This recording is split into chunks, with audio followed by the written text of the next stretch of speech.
Baik, Assalamualaikum warahmatullahi wabarakatuh.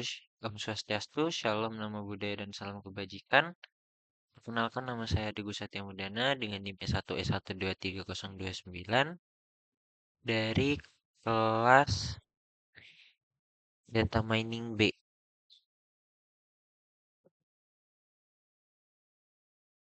Tunggu sebentar.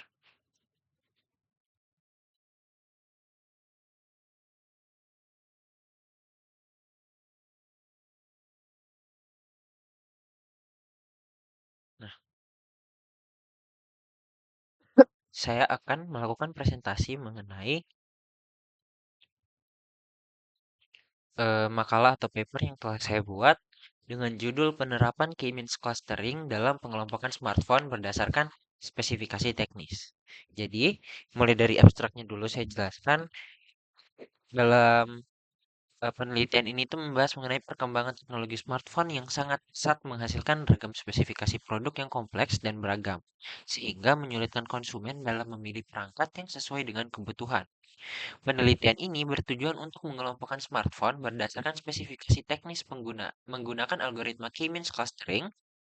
Nah, data yang digunakan itu berasal dari platform Kaggle, terdiri dari 1512 baris dan 22 atribut yang mencakup seperti fitur RAM, penyimpanan internal, ukuran layar, kapasitas baterai, serta sistem operasi. Nah, setelah melalui tahap-tahap pre-processing, dan reduksi dimensi menggunakan PCA, dilakukan pengelompokan menggunakan K-means dengan nilai K optimal ditentukan dengan melalui metode L bawah. Hasilnya terbentuk 7 klaster dengan karakteristik yang berbeda-beda. Evaluasi model menggunakan Silhouette Score menghasilkan rata-rata nilai sebesar 0,5164 yang menunjukkan struktur pengelompokan berada pada kategori cukup baik. Hasil ini menunjukkan bahwa algoritma K-means itu cukup efektif dalam mengelompokkan smartphone berdasarkan kemiripan spesifikasi teknisnya. Nah, oke.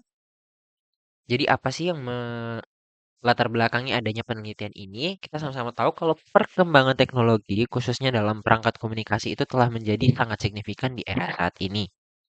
Salah satunya itu adalah melalui kemajuan teknologi dalam perangkat komunikasi yang menyesuaikan dengan kebutuhan manusia. Penggunaan smartphone itu telah menjadi hal umum dalam berkomunikasi, tidak hanya sebatas itu, tetapi juga digunakan dalam akses informasi, transaksi, hiburan, kayak main game, dan juga sebagainya.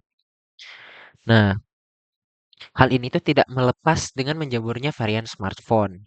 Dan salah satu strategi yang bisa dilakukan untuk mengelompokkan dan memanfaatkan data penjualan yaitu melihat produk mana yang terjual lebih sedikit sehingga dapat melakukan evaluasi penjualan produk ponsel pintar. Nah, dalam analisis data modern, kebutuhan mengelompokkan data menjadi kategori bermakna dan fundamental. eh Maaf. Jadi, dalam analisis data modern, kebutuhan untuk mengelompokkan data menjadi kategori yang bermakna adalah fundamental. Nah, tujuan ini, algoritma K-means itu telah menjadi salah satu metode klasterisasi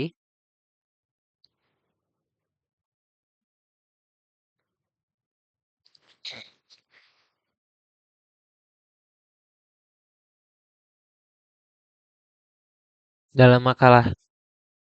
Hmm. Nah, apa yang tadi? Nah, meskipun gagasan dasar klasterisasi itu sebelumnya sudah ada dilakukan oleh James McQueen untuk pertama kali secara eksplisit memperkenalkan dan menggunakan istilah K-means dalam makalah seminarnya pada tahun 1967 dengan judul Some Methods for Classification Analysis. Data mining itu sendiri merujuk pada proses mengeksplorasi pengetahuan dari dalam basis data, di mana teknik statik, matematika, kecerdasan buatan, dan pembelajaran mesin digunakan untuk mengekstraksi dan mengenali informasi berharga seperti pengetahuan terkait dari berbagai basis data yang besar. Data mining itu memiliki beberapa kategori seperti deskripsi, estimasi, prediksi, dan klasifikasi pengelompokan dan juga asosiasi. K-means itu merupakan algoritma analisis cluster non-hierarkis yang digunakan untuk mengelompokkan data. Analisis cluster sendiri adalah metode untuk mengelompokkan data berdasarkan variabel karakteristik tertentu. Tujuan K-means seperti halnya metode pengelompokan lainnya adalah untuk mengelompokkan data dengan cara memaksimalkan kesamaan fitur dalam kelompok dan memaksimalkan perbedaan antar kelompok. Nah, jadi sudah dilakukan analisis, saya coba membuat eh oh ini, ada namanya silhouette score. Jadi silhouette score itu adalah indeks untuk menguji validasi eh seberapa efisien pengelompokan pada clustering yang telah dibuat oleh K-means. Sebenarnya bukan K-means saja, tapi untuk clusteringnya.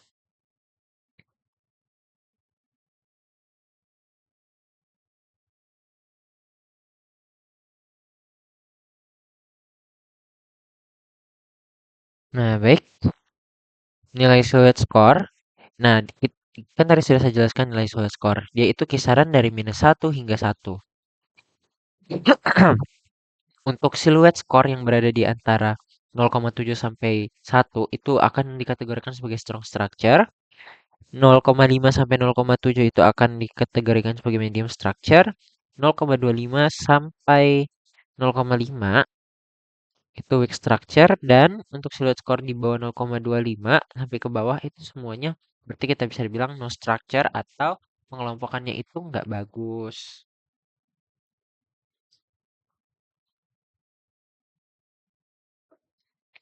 Kemudian penelitian ini tuh tujuannya untuk menerapkan K-means berdasarkan spesifikasi kayak brandnya apa, model, RAM, penyimpanan card, prosesor, OS, ukuran layar, dan sebagainya. Jadi kita akan menemukan pola pengelompokan yang membantu memilih smartphone sesuai dengan kebutuhan. Nah, metode penelitian yang kita pakai itu mulai dari perencanaan, data analisis, preprocessing, metode clustering, model evaluasi, dan kita selesai. Kemudian kita masuk ke tahap perancangan, itu kita identifikasi permasalahan.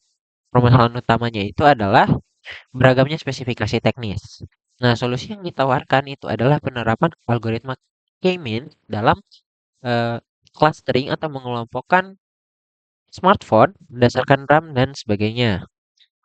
Kemudian kita masuk ke dalam data analisis, di mana saya menggunakan data dari Kaggle dengan jumlah 1512 baris data dan 22 kolom yang bisa kita lihat pada gambar kali ini. Kemudian eh, bagian pre-processing. Kita akan mengolah dan menyajikan data yang sudah siap di modeling. Kemudian di dalam pre-processing itu memuat yang pertama encoding data, di mana data-data yang bersifat kategorikal seperti phone name, brand, OS, resolution, battery type itu kita akan ubah ke dalam inputan numerik. Kemudian kita akan memilih atribut clustering.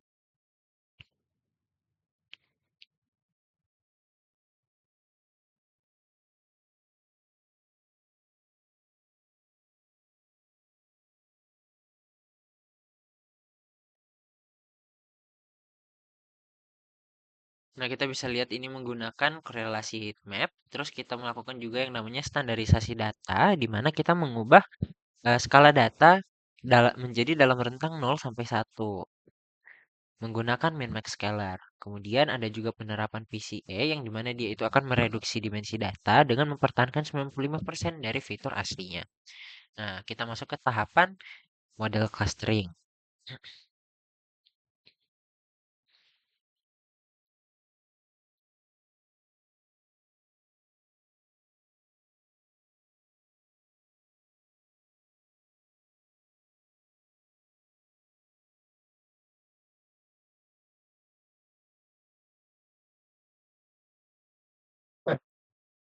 Pada tahapan model yang diterapkan menggunakan K-means clustering.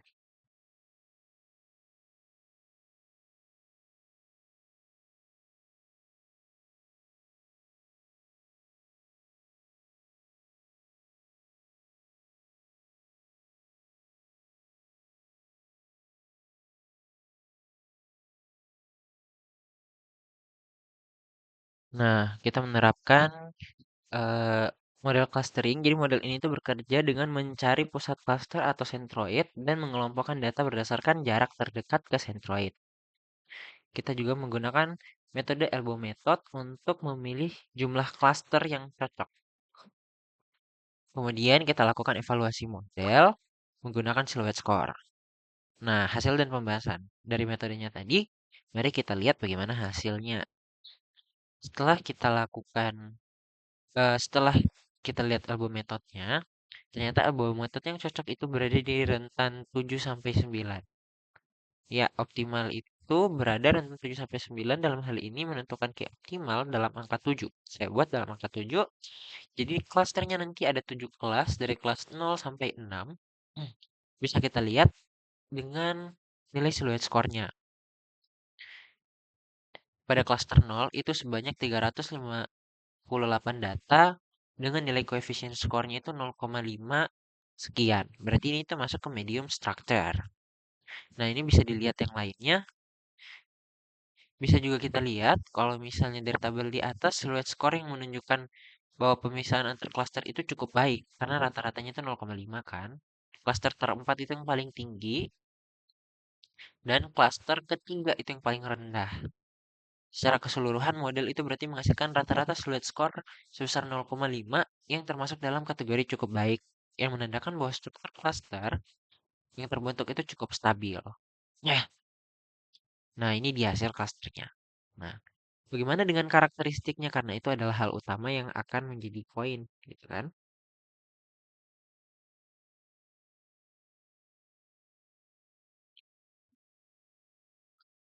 Untuk cluster 0 itu terdiri dari 358 perangkat yang terdiri umum memiliki spesifikasi menengah, layarnya 6,61 inci, 452,4 mAh, 8 GB RAM, 151 GB penyimpanan. Terus ada cluster 1, isinya itu 147 perangkat, layarnya 5,7 inci, baterai 3319. Ini tuh rata-rata smartphone menengah ke bawah. Dan masih banyak lagi yang mungkin bisa dilihat di sini, sudah saya terterakan dalam jurnal. Cluster 3 itu 80 perangkat, cluster 2 itu 300 perangkat, HP-HP-nya juga yang menengah, perangkat menengah rata-rata incinya itu 6,52, terus baterainya 4678, RAM-nya itu 6,8 GB kalau dirata-ratakan gitu. Mereknya ada Xiaomi, Oppo, Vivo, terus ini cluster 3 juga 80 perangkat dengan layar 6,23 inci, baterainya 3000 sekian, RAM-nya rata-ratanya 7. Di sini itu termasuk merek-merek iOS dan juga Android ataupun iPhone-iPhone versi lama. Nah, terus ada juga cluster 4. Nah, ini bisa kita lihat Oppo dan lain-lain sebagainya. Ada cluster 5, cluster terkecil. Perangkatnya itu cukup-cukup unik. 607 inci, baterainya 3712 mAh, RAM-nya 5,9 GB rata-rata gitu. Terus yang terakhir ada cluster 6. Ini tuh perangkat yang masuk dalam kategori mid range sampai high end.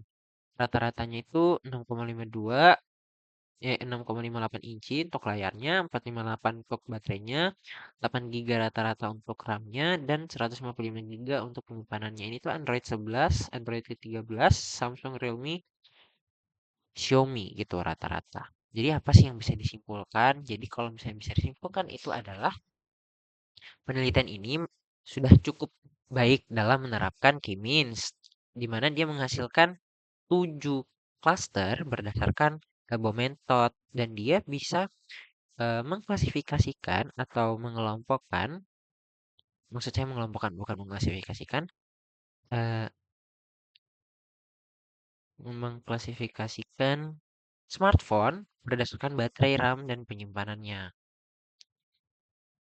Nah, untuk silhouette score-nya sendiri, paling tinggi itu ada pada cluster 4 dengan nilai 0,5616 dan yang paling rendah itu cluster 3 0,3859.